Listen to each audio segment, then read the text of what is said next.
It's certainly no good saying to you it's only a game, is it? No. It just is not on because of all the people's efforts. I really can't understand how some of you have got the gall to front up here when we've got about 100 people behind this club putting in more effort, more time, more money and more love than you. As long as you've got a plan, even if it's only a 5-year plan with not many details, it's still better than having no plan at all. What they did from what they had and what they manufactured is a great story in itself. You get used to losing, and then someone like Barassi turns up who just doesn't accept that at all, and then you've had to get used to winning. If you are bloody fierce in your desire to do it right, you do it! I think if you're tough on them, they'll stand up to the tough mental pressure that comes on in the grand final.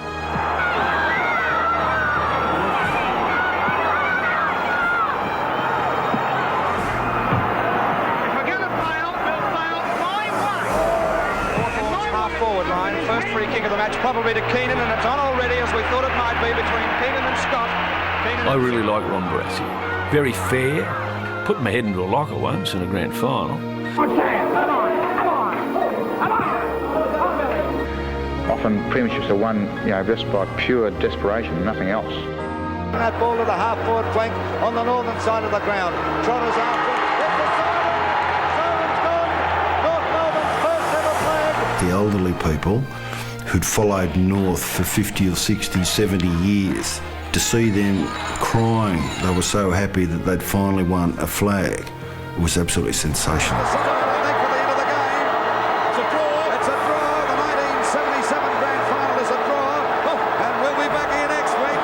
I'll never forget, he got up there and he just said that night, he said, I want your bodies for one more week. And he said, no, I'll promise you a premiership. And it was good stuff.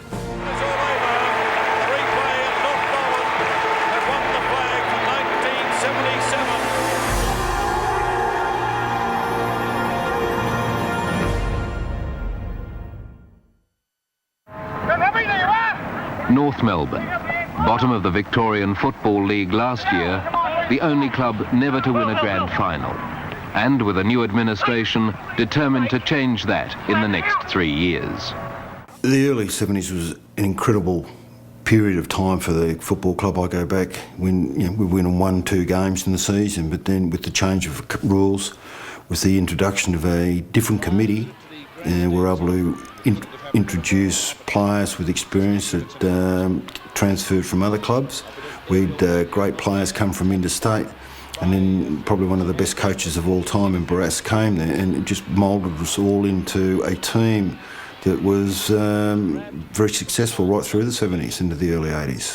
Barassi has never known failure, and in Melbourne, Aussie Rules and Barassi are interchangeable names. Well, Albert Mantello was a VFL director at the time, and it was about that time that the Trade Practices Act was introduced by the Federal Parliament. And the Trade Practices Act, of course, doesn't allow any restraint of trade. So the AFL, along with other sporting bodies, were starting to understand that the rules and regulations that had been in place for many, many years, were not going to stand up to scrutiny under the court regimes. So there was talk at the VFL about introducing some form of relief from restraining players from making most benefit out of their trade. Responsible for North's new bid to win is Alan Aylett, a former North Melbourne star player, now a successful dentist and for 2 years club president. When did you actually make the decision to go for, shall we say, broke as far as the club was concerned? Probably about 12 months after we took office, I'd say. The 10-year rule was brought in virtually to accommodate players that had played more often successfully with a club, and they weren't earning much, or they couldn't better themselves. They couldn't do anything about it. They didn't really want people to jump up and down and say, look, We want to move. The only way we can move is to get a clearance from the club.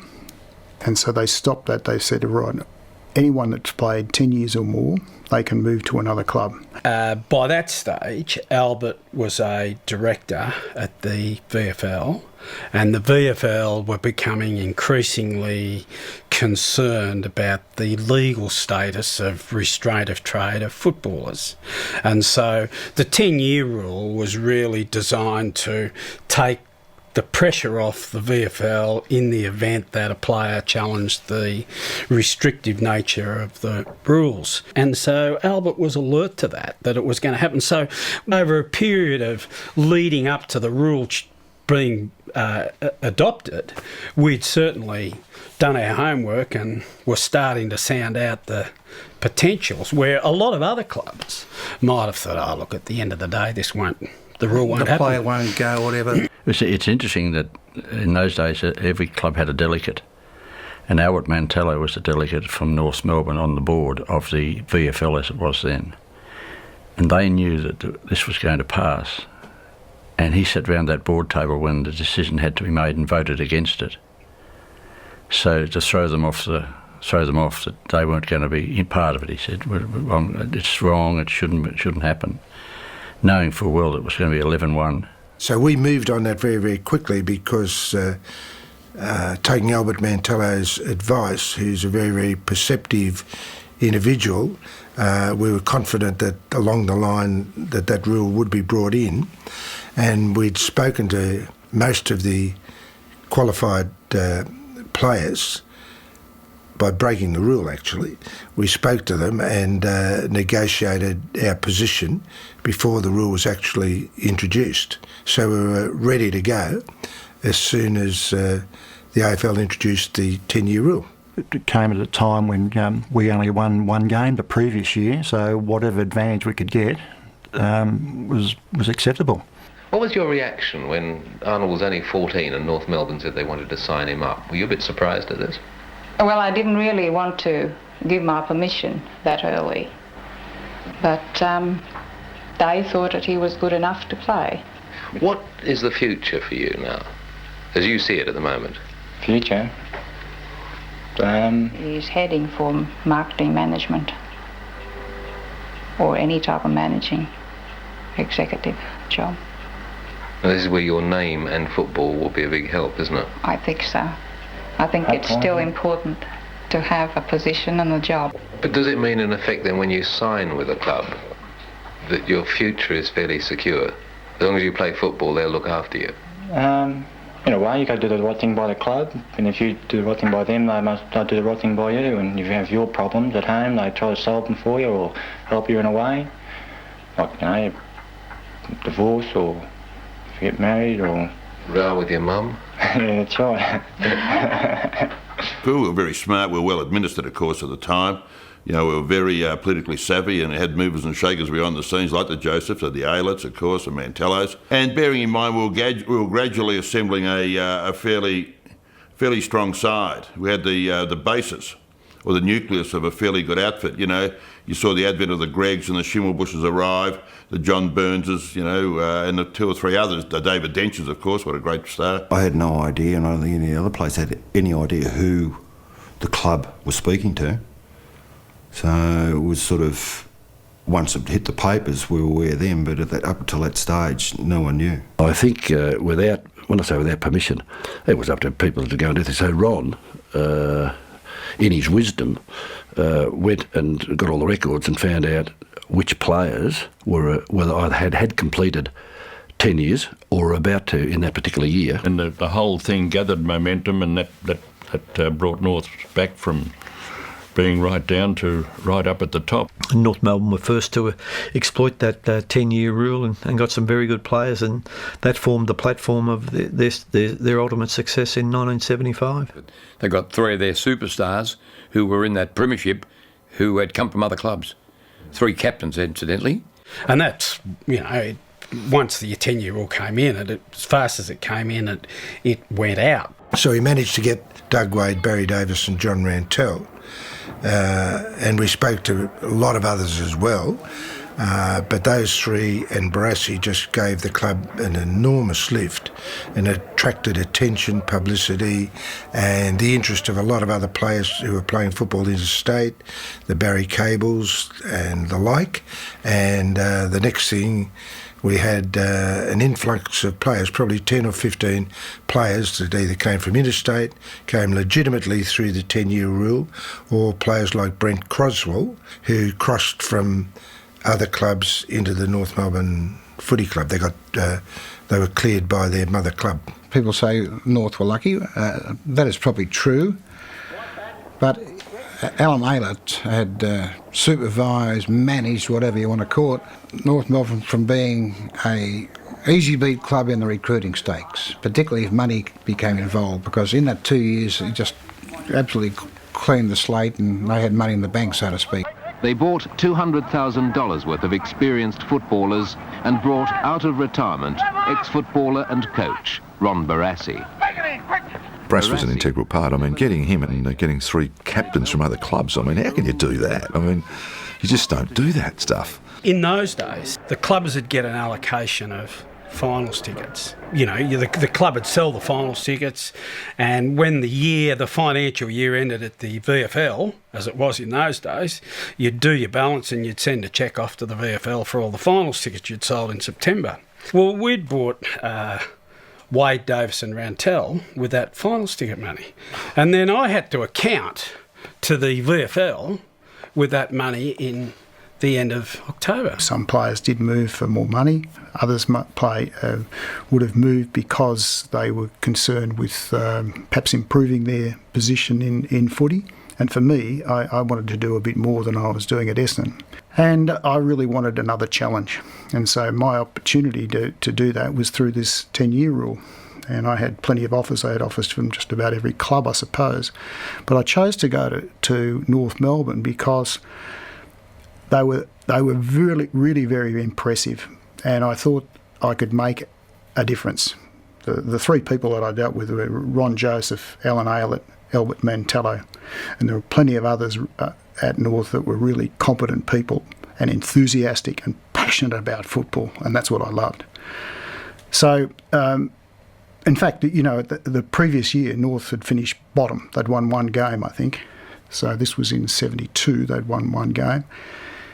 And I just thought I could go there and it'd be fun to see if we could make a difference. And so I did. And I said to Alan and Albert, I said, look, you know, I've used the final money. That's how we've signed these blokes.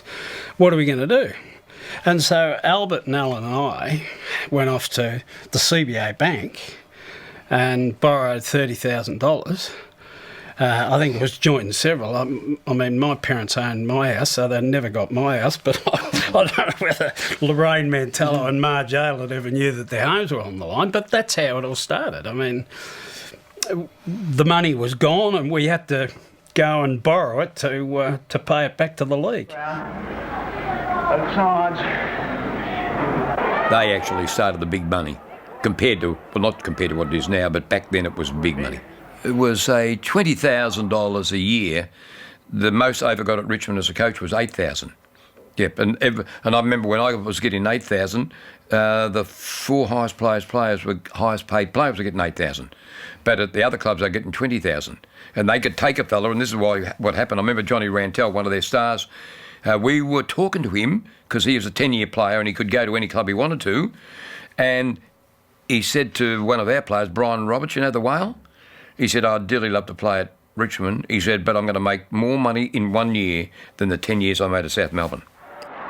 They came to my home, the three of them, the Three Stooges, and as I left the room on one occasion, Albert got up out of his seat and had a briefcase which opened in front of me, and all this money fell out on the floor. I'd never seen so much money. I thought it was monopoly money, you know, it was just all over the place. And he said, if you sign, this is yours. And I said, oh, sorry, Albert, I'm not ready for that. You'll have to pick it up again. So all three of them, Alan and Ron, had to pick it up and put it back in the case. You know, I played football for nothing for 12 years probably. Literally nothing? Well, when I had match payments that every player in the league gets, whether he plays with the bottom team or the top team. How much is that? I'm not sure. It starts around about $30 a week. Ron Joseph was the first guy to come to me. He was then the secretary of the club and asked whether I'd be interested to talk to them, and I said yes, I would be. But whatever decision I made, I would have had to go back to the Geelong Football Club to see if they would match it or whatever. And the meeting was arranged at the old Melbourne Hotel, and on the way up I decided that I wasn't going to go with North Melbourne, that I would tell them that I wouldn't play with them. I wanted to stay with Geelong because I'd been there for 12 years. I was captain, and Polly Farmer was about to take over as coach and so on. And so sitting around the table, I told them that, and then Ron Joseph got a bag out and undid a packet of $20 notes which slid across the table, and he said, "That's for signing on if you sign on today." I said, "How much is in there?" And I knew there was a lot because I worked in the bank. He said, "There's $20,000. Well, $20,000 in those days bought my home, would have paid off my home. I said, "Where do I sign?" We all knew that Wade Davis, Trentell were getting money. Weren't quite sure what it was. In my first year, from 71 to 75, and that's winning 2 Brownlows, I was getting $30 a game. But had to go back and tell the Geelong, and they said they couldn't match 15. I said I'd play for 15,000 a year. Well, the first year at North Melbourne, I got 30,000 because I got 10,000 to play and 20,000 to sign on, which was the highest of any player playing in those days. Now, of course, it just seems chicken feed, doesn't it? You can't hone in on those three because at the same time you had Malcolm Blight, Graham Melrose, Russell Ebert came over, Barry Cable. So all of a sudden you've got the Foreign Legion come over, all great players. Probably a lot of people would find it hard to understand that it is a tough business, but I think it all gets back to what I mentioned a few moments ago, that if you've got any pride in what you're doing, as an individual person, well, and you want to be successful, well, you've got to be tough and be prepared to be in a tough involvement, particularly to come from the ruck, from the bottom of a group to take your place in the top section. In those days, it's 1971, 72, not many people had heard about strategic plans, not many people knew about breakfast meetings. But I mean, truly the cold hard facts are that you, your committee, Ron Barassi, have decided on a plan, and anybody who doesn't fall into that plan has no place in this club. Well, that's right, yes. Generally speaking, everyone's been told that, and they'll have to be replaced. Is it the only way? I believe so. Yes. I must say too that for the first 2 years of,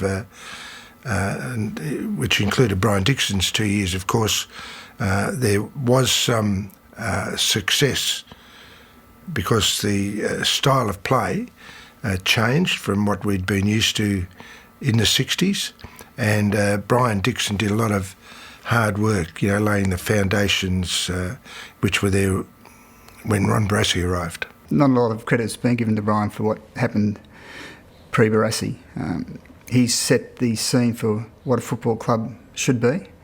In early 70s, it was more a social club than a football club. You were more concerned with what was going to happen after the game and what was happening during the game, sort of thing. Not that that's the case, really. But Dixon gave us a foresight what you had to do to become a successful footy club. And of course he started with a lot of young kids, which happens today, and then it takes them 2 or 3 years to sort of get to the stage where they become regulars and play better football. Brian had a hell of a lot of experience. So for us kids, we just sort of went with the flow. I mean, we had some more mature players. We had a lot of blokes that had been around for a while. And a few of those, Brian had actually cleared out of the club that subsequently came back. And some of them played in the 75 grand final side. So he probably cut a bit deeper than he needed to, and we lost a few good players. And so my first year we won 1 game. So it was a pretty tough year for everyone, and Brian found it, I think, quite difficult to handle guys like Sam Kekovich and Barry Gunningham, and they were strong characters. And not that Brass found it any easier, but he actually was able to manage them. Dicko was probably maligned in a lot of ways, and probably not accorded the degree of credit that he probably does deserve, because he did set a foundation and instilled a sense of discipline that probably wasn't as prevalent at North Melbourne. I sort of learned a lot in that year, but we'd won one game, and that was against South Melbourne at, I think it was at Arden Street, by about 5 or 7 points or something, and we thought we'd won the grand final. We'd won one game. But that was just a mentality that we're all sort of used to. Brian Dixon is a very intelligent guy. He might have even been before his time, but like so many coaches, you come in there, if you don't get a good team to start with, in 3 or 4 years you can be out very, very quickly. It's at the end of the day, there's only two sorts of coaches: those sacked and those to be sacked. The club obviously wanted to go places. They hadn't had a lot of success over the previous 50 years or nearly 50 years. I think they'd played in one grand final, and all of a sudden Ron Barassi, the coach of the century, so to speak, and these 10-year players were there. Alan Aylett was president, and the place had a real buzz about it. They obviously wanted to go places, and they had a 5-year plan to win a premiership within 5 years, our first premiership. Once it was there, to keep this train on the track, there were some high-powered personalities. There was friction everywhere. It was just, sometimes you could cut the air with a knife, and the blokes like Kekovich and Croswell and Doug Wade, and I could name 10 more, but how Brass kept that all together is amazing, really. Breathe in. Out. At the end of 1972, Brian Dixon, he was appointed as a cabinet minister, and we came to the mutual decision that task of being an AFL coach at that time and a cabinet minister was a very, very almost impossible task to succeed at. And so he retired from our position, and that's when we were on the lookout. That's when we got the news about Ron Barassi. So we set out with that in mind, and Ron Barassi took up the appointment of coach of the North Melbourne Football Club in 1973. But I was very pleased to see, class players. I mean, people say, well, you won because of that, Ron. Well, that is true, but sometimes you have those players and you don't win. So it's not just... you've got to have those sort of players to have a chance of winning. I think that's a probably more accurate way to put it. 13 points, North Melbourne leading by. Goodingham tapping down, and there's Chandler wetting over the back now. Can't force his way through the pack. I arranged for the board of the North Melbourne Football Club to go away on a live-in seminar think tank, and over that couple of weeks we set about talking about a 5-year plan. Went through a whole heap of structures, finance and naturally marketing, and the key issue was generally about administration, but more importantly how the administration was going to get a coach. And obviously our goal was set, and that was to win North Melbourne's premiership over a 5-year period. And believe it or not, I mean, that's the way it all eventuated. 5 years almost to the day, in 1975, North Melbourne won its first premiership for the time that it had been in the AFL, which was a period of 50 years. So the 5-year plan worked. It was purely coincidental that the 50 year of the 5-year plan happened to be 75. And we did win our first premiership. The thing that we were missing out on was experience, and when we brought in a total of 600 games of added experience overnight, it just gave the club such a tremendous lift. But I don't think that the whole deal would have been as successful if we hadn't have been able to recruit Ron Barassi, who wouldn't have any peer as a coach in the game. But, I mean, there's a lot of myth as well. But I always say to people, what 5-year plan could give you, David Dench, who played 300 games out of your local area in Pascoe Vale, Keith Gregg, who played 300 games out of your local area in Brunswick, and Wayne Schimmelbusch, who played 300 games out of your local area, all in the same era. I mean, you know, you might get Gregg in 1950 and Schimmelbusch in 1960 and 10 years apart. But so there's a bit of a myth about the 5-year plan. We had a bit of luck and we utilised it. There was never a plan. I mean, Ron had recruited all those guys, and they were pretty good players. And then when the three players come to 10-year rule, Barassi had a pretty good side under his belt, and they proved that. The 5-year plans become very, very important part of the 70s. One thing it did teach us, though, I suppose, and that is that as long as you've got a plan, even if it's only a 5-year plan with not many details, it's still better than having no plan at all. Retired from Carlton, which I did, I think, 1 week before the finals, in which we missed out by 1 game, and had a very good side. So it was probably my worst year of coaching. I said I'd had football up to the neck, and I think I lost a few of the players in that year at Carlton. I clashed one night with City Jackson, who I'd been a big assistance in getting him to Carlton in the first place, and he's a friend of mine, and still is, by the way. But we did clash this particular night. It wasn't such a great year, but we did have a very good side, which was sort of proven the next year after I had gone. They won the premiership, and the next year after that played in the grand final. So we had a very good side.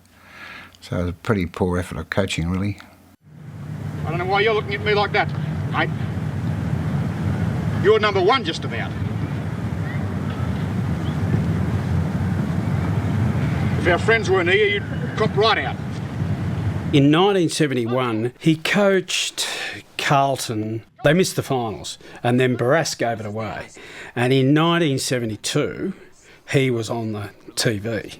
Barassi wasn't a media guy. He was too blunt and straight and, straight in his ways. He wasn't a performer. And I think he knew that, but he'd filled in the year in 1972. And in 1972, more importantly, Nichols, who had taken over as coach at Carlton, coached Carlton to a premiership that year. So I think that rankled Barassi. So when Albert started to niggle him about, well, come on, the job's going to be there at North, he was just ready to roll. He had 12 months off and he was ready to go again. And then Barassi came in 73, which then started an bigger phase of having a coach who was successful at Carlton, taking over a club who hadn't had any success at all.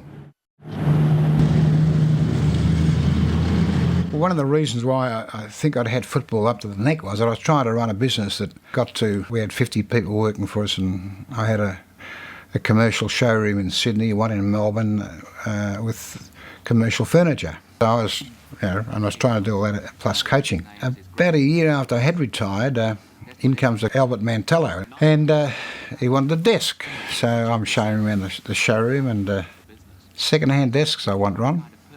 And I said, Bert, there's no second-hand desk in here. And he said, well, what about this one here? I said, well, it's just come from our factory yesterday. I know that it's first-hand. He said, what about the legs? I said, well, no, they're okay. He said, no, I've got marks on them. I said, no, they haven't. He said, yes, they have. And he started to kick them. So, yeah, I could see the way this was going. He's going to have to do all this sort of stuff to get himself a sizable discount, which I eventually gave him, otherwise he would have wrecked the whole joint. Anyway, during that time, he said we had time to talk a bit of footy. And I happened to drop that, not on purpose, that I was missing football a bit, missing coaching a bit, and getting itchy feet. And he said, oh, would you be interested in coaching North Melbourne? And he painted the picture, and I thought, that sounds very interesting. And I always liked North Melbourne, and I was particularly fond of Alan Aylett, who I'd been on a few interstate trips with him, playing interstate football, that sort of stuff. I knew that he was a hell of an operator. So we went down to the old Melbourne motel that night. And then I just jotted these things down.